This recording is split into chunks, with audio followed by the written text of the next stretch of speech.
Lo que dicen y lo que callan, emociones, lealtades y silencios de la infancia y de la adolescencia tras una ruptura. Cuando una pareja se rompe, no solo se separan dos adultos, ¿qué va? También se reorganiza el mundo emocional de los hijos cuando les hay. Y en ese proceso hay palabras que se dicen, pero hay muchas, muchas que se callan. Silencios que pesan, lealtades invisibles y miedos que nadie pregunta. Hoy vamos a hablar de algo que muchas familias viven, pero que pocas comprenden de verdad. Bienvenida, bienvenido a Libros que Venden, ese podcast donde los libros no solo informan, sino que nos obligan a mirarnos desde dentro. Soy Rosa Montaña, médico por vocación, empresaria por decisión y autora de 25 libros. Y si algo he aprendido en el acompañamiento de grandes profesionales que han escrito sus libros, es que los conflictos no resueltos en la infancia no desaparecen, sino que transforman en adultos que dudan, que temen y que se esconden y posiblemente que repitan la misma situación. Este episodio está patrocinado por Neven, ese programa donde profesionales convierten su experiencia en libros que ayudan y se posicionan, no solo por la autoridad, sino también por la monetización. Y nos trae a una invitada muy especial que repite, sí, esta no es que no haya repetido curso, es que ha repetido a crear un nuevo libro y te va a decir muchas cosas. Sobre todo, bueno, pues lo que trabajamos esos adolescentes y esos adultos. El libro se llama Lo que dicen y lo que callan, emociones, lealtades y silencios de la infancia y la adolescencia tras la ruptura. Un libro que va a poner voz a emociones que a veces viven los niños y los adolescentes cuando sus padres se separan, porque muchas veces los adultos creen que lo están haciendo bien, mientras los hijos están tratando de entender qué es lo que pasa sin saber cómo expresarlo. Ella nos va a hablar de emociones que se reprimen, de lealtades que se construyen en silencio y de heridas que se pueden acompañar durante años si no se comprenden. Así que, ¿qué mejor que para hacerlo con magia que nos lo cuente María Riega? Muchas gracias, Rosa. Este es un tema que es candente, que a mí me apetece muchísimo, que ojalá hubiera escrito este libro, lo hubieras escrito hace años. Llevo 21 años dedicándome en temas de sexología de pareja y he visto grandes, grandes aberraciones de niños que ahora ya no son niños, que son adultos, que están jodidos. ¿Cómo llega este libro, María? Pues a ver, este libro llega precisamente porque yo también llevo pues ya 26 años acompañando a familias eh, que han vivido un proceso de ruptura de pareja. Yo siempre he acompañado a familias que viven estos procesos en las que hay niños o niñas. Y veo niños o niñas heridos, a veces dañados, a veces maltratados y no reconocidos en su dolor, en su situación, porque dicen cosas pero no siempre se escuchan, porque callan muchas y también porque les toca sostener en ocasiones a los adultos que en teoría son los responsables de sostenerles a ellos. Qué interesante. De hecho, además, no solemos fijarnos en ese sostén que suele ser a veces inevitable, porque cuando encima las separaciones se hacen incorrectas, porque papá me ha dicho, porque fíjate tu madre, porque mira lo que ha hecho, ¿no? Y entonces se sacan números. Voy a empezar por una pregunta que no sé si hay una respuesta. Yo no la tengo clara. Cuando una pareja deja de quererse, tiene todo el derecho del mundo a poder conseguir rehacer su vida, separarse, a asumir que van a ser familia, que ya no son pareja. Pero ¿dónde está el límite para tomar una decisión que ya no solo implica a lo mejor a dos, sino que implica a tres, a cuatro, a cinco, bueno, a algunas familias incluso un poco más? A ver, no sé exactamente a qué te refieres con el límite. Yo lo que, o sea, partimos de la base que es completamente normal que se pueda resolver y tomar esa decisión precisamente para resolver algo que no funciona. De hecho, me atrevería a decir enhorabuena por tomar la decisión, porque lo que desde luego no es sostenible es que cuando algo no funciona sigamos haciendo más de lo mismo, porque eso sí que no tiene mucho sentido. Así que lo primero es dar la enhorabuena. Y yo sé que no sienta bien que te den la enhorabuena cuando se está rompiendo pues, un proyecto personal, un proyecto de familia, un proyecto de pareja. A veces hay muchos otros proyectos intrincados, a veces laborales, sociales o de otro tipo. Pero es que es la realidad, reconocer que algo no está funcionando, que ya hemos hecho los esfuerzos que queríamos hacer o quien los quisiera hacer por solucionarlo, creo que es lo primero. Lo segundo, no no sé si te referías a eso, yo te voy respondiendo y tú me interrumpes si no es así. Es, ¿cuántas veces no lo rompemos pensando que hacemos más bien que mal a los niños? A veces porque son muy pequeños, a veces porque no encontramos cuál es la fórmula adecuada. Yo tengo claro que no hay una fórmula adecuada. Nunca fue una fórmula adecuada y yo me lo he puesto incluso en mi propia piel. Yo no estoy separada, no he vivido ese proceso, pero he tenido que acompañar tantos procesos que hice también esos deberes y dije, ¿qué pasaría si yo tengo que separarme? ¿Qué pasaría si yo estoy en esta situación? ¿Qué sería yo capaz de hacer si en este momento tengo que tomar la decisión de que mis hijos tengan que vivir entre dos casas? Con lo cual entiendo claramente la dificultad de mucha gente y entiendo que busquemos en ocasiones excusas y digamos es demasiado pequeño. A veces porque es demasiado pequeño, a veces porque no es el momento, a veces porque no es la situación económica o la situación laboral. Están estudiando y les va a venir mal, es que ahora con la EBAU tienen que terminar No el va a serlo nunca. bachillerato, nunca hay un momento, nunca hay un No momento. hay un momento. Entonces, hay que mirar primero para adentro. O bueno, a mí es lo que me llama a decir, ¿no?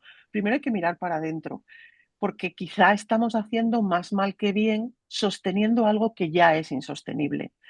Y sigo oyendo a día de hoy, después de muchos años, esa idea de nunca nos han oído discutir. No, no, por supuesto, nunca hemos dicho nada delante del niño, pero sin embargo, los niños y las niñas son los primeros que perciben que el clima en casa ha cambiado, que las cosas en casa no funcionan. Son detectores emocionales, que es una de las cosas que remarco en el libro. Son exactamente eso, detectores emocionales. Detectan nuestras emociones cuando son muy pequeños porque es que es así. Su sistema límbico es lo que funciona mejor. Detectan nuestras emociones cuando mamá está triste, cuando papá siente algo, cuando están enfadados. Con lo cual, ellos son los primeros en enterarse de todo. Posiblemente no en racionalizar lo que está sucediendo, pero sí en captar que las cosas no están funcionando exactamente igual.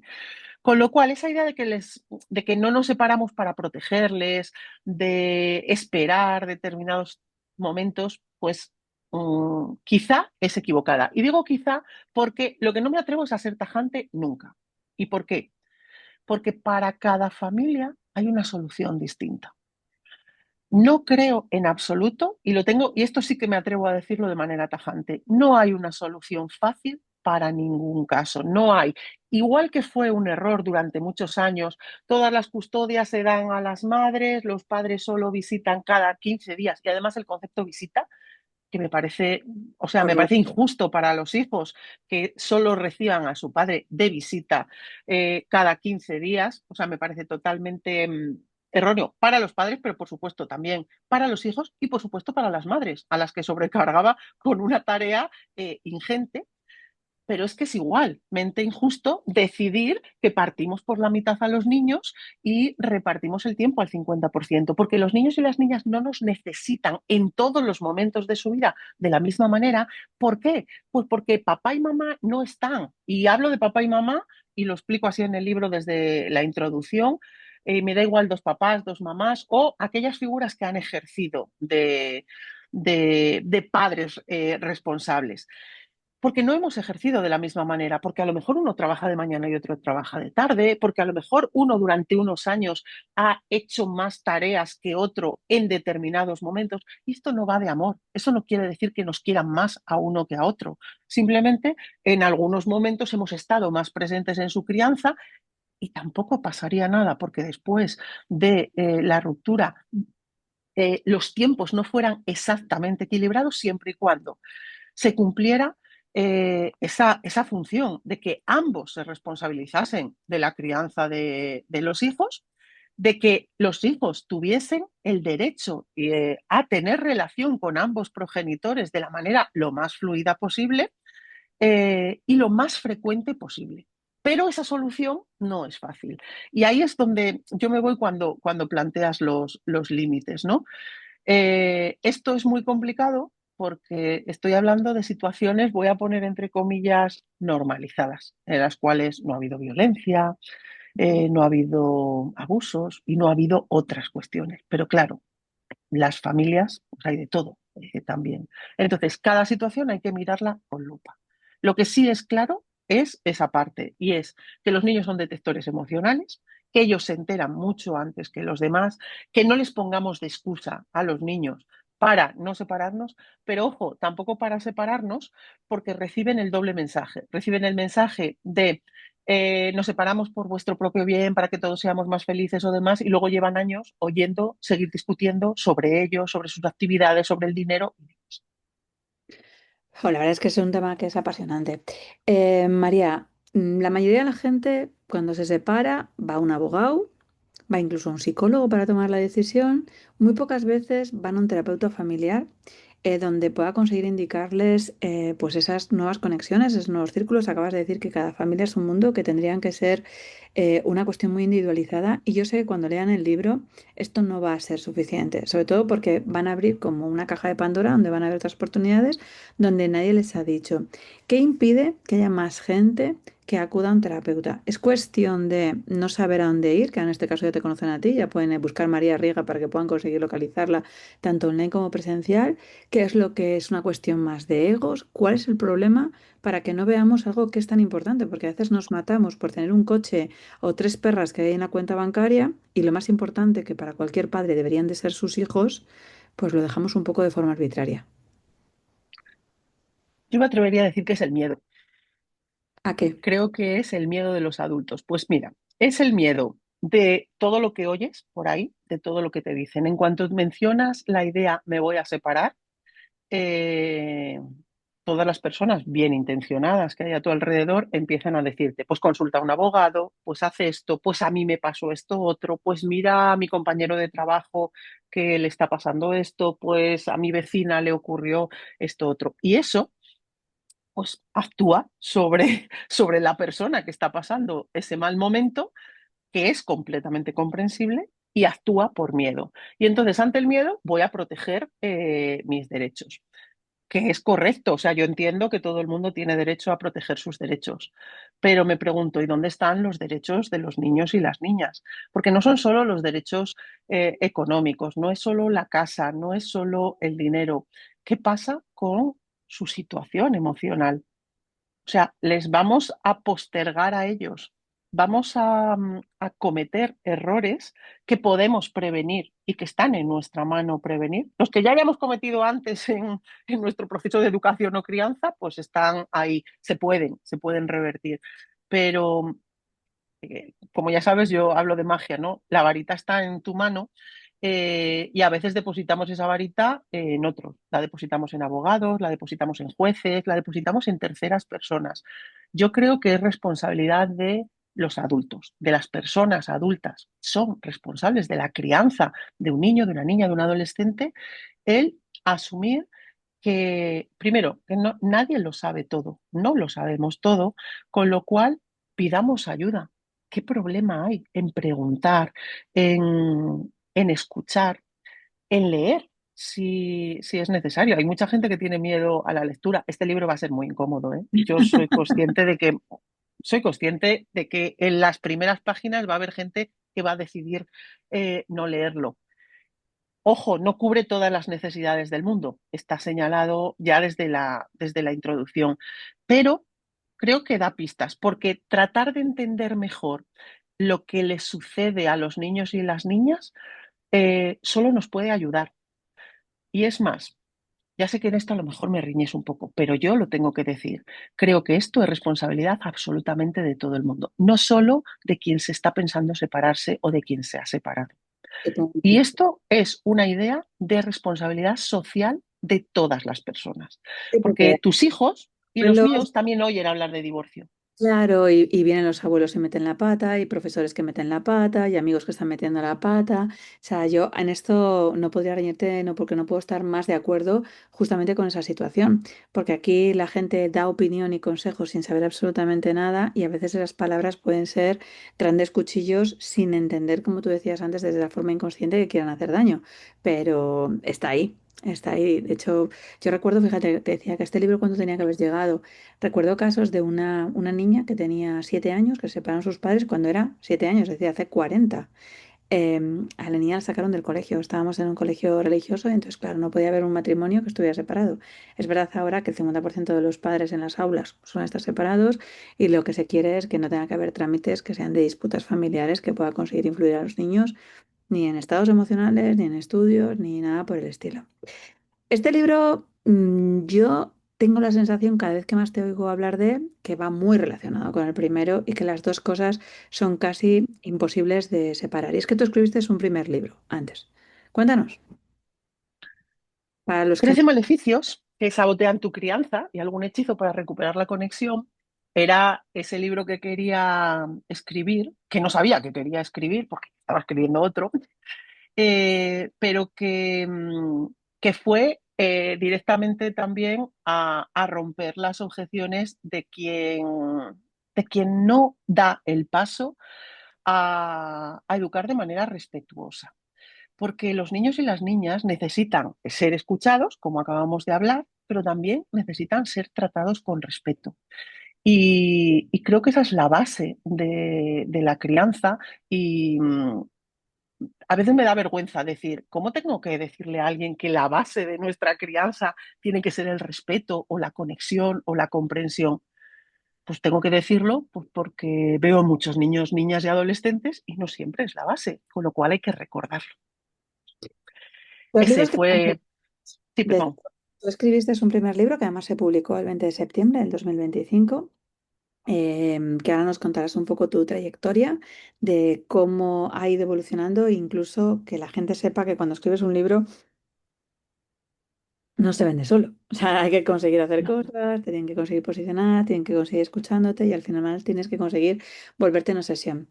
¿Qué ha sido más complicado para ti? ¿Escribir el primer libro o el segundo? Ahora que ya sabías cómo hacerlo. el segundo.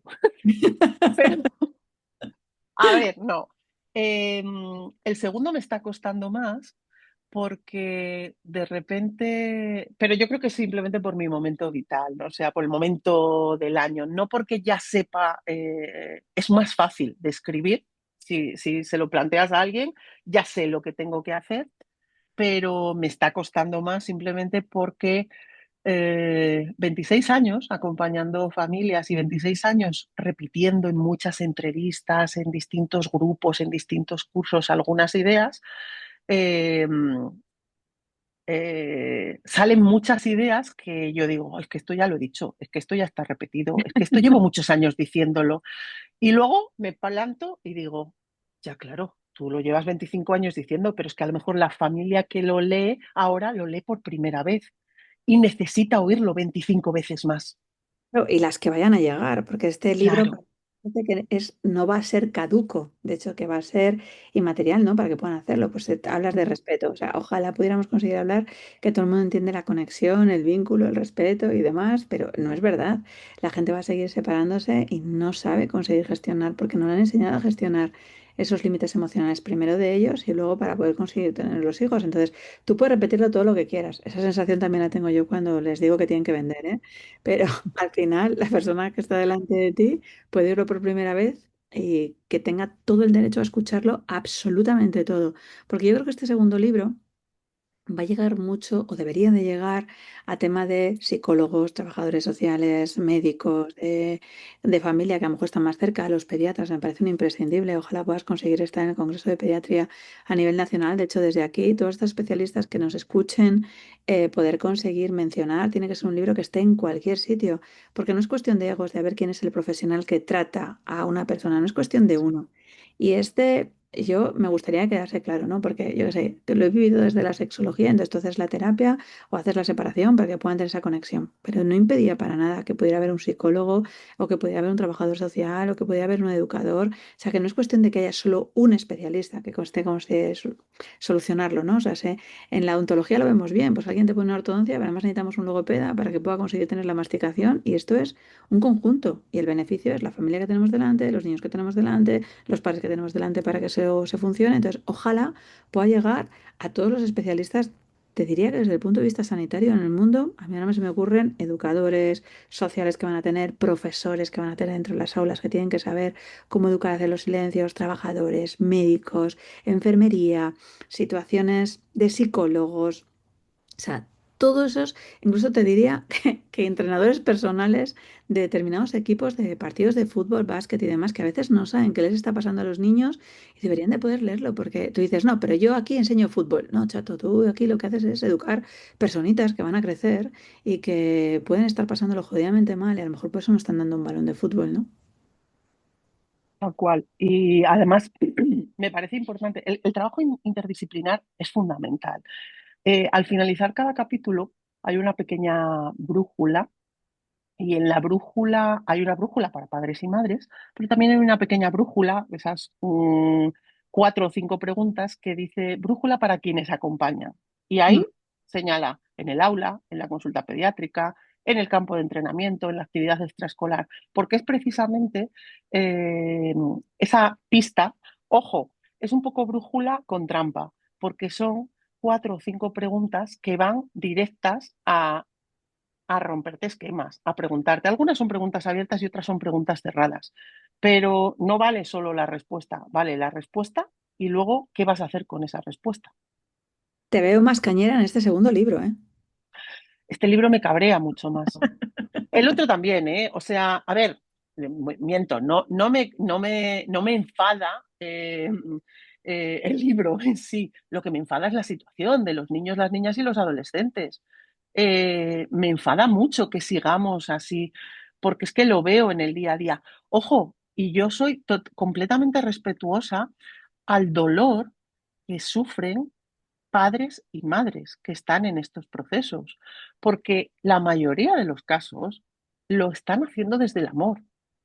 Es decir, están viviendo este tipo de situaciones y en ocasiones están tapando o no están escuchando las emociones de sus hijos desde su dolor, desde su necesidad, porque están tan abrumados por lo que les está pasando a ellos que están dejando de lado la necesidad de sus hijos. Por eso me parece tan importante. Has escrito 2 libros, María. ¿De qué te arrepientes?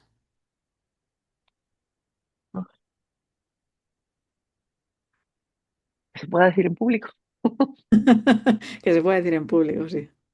Bueno, yo, a ver, soy un poco perfeccionista. Me hubiera gustado trabajarlo más, masticarlo más. Más de Em, 26 años que llevas practicándolo. Sí, tienes razón, tienes razón. así, ¿eh? Vale, tienes razón. No, pero fíjate, yo recuerdo mi último TFG, lo hice sobre separación y divorcio. Ujú. Eh, y lo hice también en un periodo muy similar a este. Y tampoco fue mucho más breve. Bueno, tendría que comparar porque como es otro formato demás, pero no fue muy así.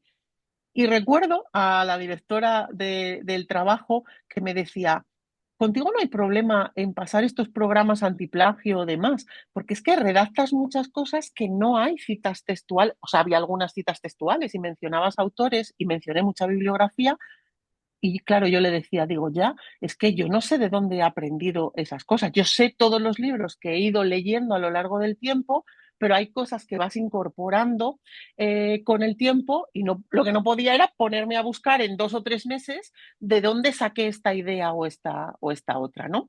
A veces me gustaría más tener ese tiempo para dedicar una tarde tranquilamente, porque disfruto tanto cuando estoy escribiendo, pero me pasa tan pocas veces, y rescatar esos pocos tiempos, pues lo disfruto menos. Luego me gusta, pero lo disfruto menos. Y eso es lo que más me arrepiento, no tener esos tiempos para, mm, vamos a ser malas, para callar la boca a algunos. Porque sí, porque yo quiero escribir, o sea, estos libros son libros que están pensados para que lo pueda leer cualquier familia que no necesita leer el nombre de un autor detrás, que no necesita leer una cita textual, que lo que necesita es entender de lo que estoy hablando y luego buscar la ayuda que necesita con un profesional o seguir leyendo o seguir haciendo lo que considere.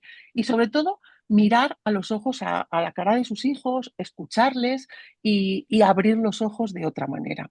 Eso es la clave. Y eso que entiende cualquier familia, lo tiene que entender cualquier profesional. Porque si no, ¿para qué has ido a la universidad? ¿O para qué llevas tantos años trabajando? ¿Para no ser capaz de entender lo que leen tus familias o lo que a las familias les pasa? ¿Solo necesitas otro tipo de libros mamotretos con 20 páginas de bibliografía y 20 estudios? Eso ya Máster. está escrito. Claro, máster de vida. Por eso me parece que tiene que ser tan necesario y sobre todo que independientemente de todo lo que crezcamos y todo profesionales que seamos, que la gente de este podcast sabe que yo soy médico de base y hice un curso contigo cuando hicimos lo de 13 maleficios con la magia y yo estoy súper agradecida de poder haberlo hecho. Ahora voy a ir a un concierto con mi hijo de 16 años de un tío que se llama John Pollón.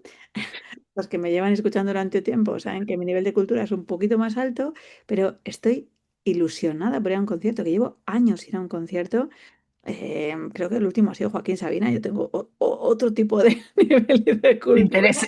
y de otro tipo de intereses, y aún así estoy súper emocionada porque él, en vez de evitar esa situación con su madre, quiere conseguir vivirla y un amigo suyo y poder conectar. Entonces, eso no habría pasado. Yo no digo que la crianza sea fácil, digo que tenemos una obligación cuando decidimos sacarnos el carnet de padre y de madre, absolutamente todos, a estar todo el puto día formándonos, buscando nuestras mejoras, porque va a ser una carrera que no tiene nunca término, ¿no? Y que además cada año lleva lo suyo. Así que menos mal, menos mal. De hecho, aquí sí que voy a exigir que te hayamos puesto límite firme porque los demás necesitamos poder conseguir tener ese libro. Y sé que el segundo libro va a llegar a mucha gente que lo van a ver más desde el dolor para necesidad y que a continuación, por favor, que se lean el primero porque significará que no siempre conectaron exactamente bien. Así que, María, por todo eso, gracias por haberte dado el permiso esta vez. Otra vez. Bueno, gracias a ti también. Y yo creo que eso que has hecho es crear magia, que un chaval de 16 años todavía, eh, seguro que después de discusiones y de portazos y de silencios, porque los de chavales de 16, Ay. si no hacen eso, no serían adolescentes, pues todavía acepten eso, estar en algún sitio público con su madre. Eso es magia. De hecho, ya te contestaré este verano porque tengo ahí como el objetivo, no sé si lo haremos solos o nos iremos los cinco a poder hacernos el Camino de Santiago. Para poder conseguir vivirlo como un reto en familia cuando la gente ya esté, que no pueda absolutamente nada más, que yo creo que ese tipo de conexiones, ese tipo de conversaciones además en el camino, creo que van a ser distintas. Siempre he querido hacerlo, nunca me he dado permiso, pero creo que tenía que llegar este momento con mis hijos para hacerlo y prepararme físicamente para que pudiera ser. Así que mil gracias María por regalarnos dos libracos increíbles. Este 1 de mayo ya podrán conseguir acceder a este nuevo para que todos los profesores puedan conseguir tenerlo, lo que dicen y lo que callan, emociones, lealtades y silencios de la infancia y la adolescencia tras una ruptura, libro necesario e imprescindible para poder conseguir tener. Así que mil gracias por todo. Muchas gracias por darnos esta oportunidad. Bueno, pues lo vas a poder tener. Incluso le vas a poder robar el libro a María. Sí, vamos a hacer que se lo robe. Es que yo estoy tan convencida que en parte de estos libros tienen que ser conocidos absolutamente en todos los sitios del mundo que vamos a hacerlo así. Y es que te conté ya que había unas jornadas de libros que vendían y que van a ser 1 de mayo donde presentaremos esos 25 libros nuevos más pues todos los éxitos de lo que han ido pasando con profesionales distintos. Que a lo mejor tú no estás escuchando y eres el siguiente profesional que va a hacerlo. A lo mejor eres médico, psicólogo, trabajador social o arquitecto. Y aquí da igual. La jugada es que tú tengas algo que contar. Y este congreso va a hacerse el 1 de mayo desde las 7 de la mañana hasta las 2 de la tarde y puedes conseguir tu entrada en librosquevenden.com. Sí, ahí vas a poder hacerlo una entrada desde a coste cero solo por escribirte y con otros regalitos. Pero yo prefiero que te metas y que le eches un vistazo e incluso una entrada VIP para que puedas robar ese libro de María y otros más de 50 libros de otros compañeros que estás viendo por aquí. Así que ya no tienes ningún tipo de excusa para mejorar la comunicación con tu hijo, no tienes ninguna excusa para poder conseguir, si quieres separarte, hacer bien las cosas o si conoces a alguien que puedas conseguir regalárselo. Y un nuevo libro para recomendarte, pues esta vez dejar de esconderte, porque si dejas de esconderte, las cosas van a funcionar muchísimo, muchísimo mejor. Es un libro para quienes saben que tienen algo que decir, algo que aportar, pero todavía no han dado el paso. Los niños no siempre dicen todo lo que sienten, pero lo sienten todo. Y los adultos no siempre escuchan, hasta que las consecuencias aparecen años después. Si este episodio te ha tocado, no lo ignores. Habla, pregunta, escucha, compártelo y sobre todo, espabila, porque lo que hoy callas, mañana pesa. Así que suscríbete dentro de este podcast, compártelo y recuerda, librosquevenden.com, te esperamos en esas jornadas. Así que nos vemos o nos escuchamos en el siguiente podcast.